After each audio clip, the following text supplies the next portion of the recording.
Have you ever stared at a message so devastating you forgot how to breathe? I wasn't ready for what I saw, but fate didn't care. I was going to propose that night. Ring in pocket, reservation at her favorite rooftop, letter written by hand, playlist selected. I was all in. We weren't perfect. We had our fights. We argued about little things, toothpaste caps, phone addiction, whose turn it was to do dishes. But I thought that was love. I thought surviving those small fires made us stronger. I was so wrong. She was in the shower. I was just checking the time on her phone. That's it. But there it was. A message preview. He's leaving for work at 8. Come over by 8:30. Not from a girl, not from her mom, from Jay.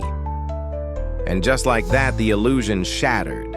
My throat dried up, my pulse slowed. I didn't even need to see the full conversation. That one message, it screamed enough. I placed the phone down, pretended nothing happened. She stepped out, kissed me, smiled. That same smile I thought was mine alone. I remember wondering, has she used that same smile with him? Has he seen the version of her that I thought was mine alone? I left for work early, but I didn't go to work. I went to war, not with fists, with patience, with clarity, with a cold, calculated mind that no longer cared about feelings, only outcomes. That entire day, I played it over in my head. The way she acted, the subtle signs I ignored, the times she was too busy, the nights she didn't feel like talking, the weekends she spent with friends and came home smelling different. She said she had plans that night with her friend. Drinks. I nodded, told her to have fun, told her she looked beautiful in that red dress, same one she wore on our first anniversary. I even offered to drop her off. She declined. Then I followed her. She wasn't even subtle. Straight to a crummy apartment on the other side of town. I parked down the street, watched her knock, watched him open, watched them kiss like teenagers, like lovers, like everything I believed in was a joke. I filmed everything, not just clips. 40 straight minutes of her infidelity, her smile, her laugh, her betrayal, all of it, crystal clear. I sat there, hand shaking, but steady enough to capture the truth. And then I disappeared. Didn't say a word. I let her come home. Let her lie. Let her kiss me goodnight with the same mouth she used to whisper to him. That night, I barely slept. I didn't cry. I didn't scream. I wrote a speech. Not one to win her back, but one I'd never say. One I'd keep for myself. Something about getting closure without confrontation. Something about reclaiming my dignity. The next morning, I acted normal. We had breakfast. She told me about her friend's drama. I nodded, asked questions. She answered like nothing had happened, like I wasn't dying inside. 2 days later, I dropped the bomb, uploaded the video, sent the link to her mom, her sister, her best friend, her boss, even her church group. I crafted each message specifically. No insults, no drama, just, "You should see this."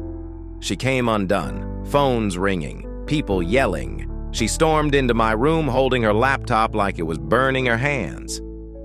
What the hell is this? I just stared. Why would you ruin my life? I opened my drawer, took out the unopened ring box, placed it in her hands. "This was supposed to be yours." She collapsed. I walked out. Weeks passed. She lost her job. Friends ghosted her. Her family didn't speak to her. The guy? Gone. Probably ran the moment things got real. Meanwhile, I posted a picture of my wrist. Brand new Rolex. Caption, "Thanks for the refund." I traveled.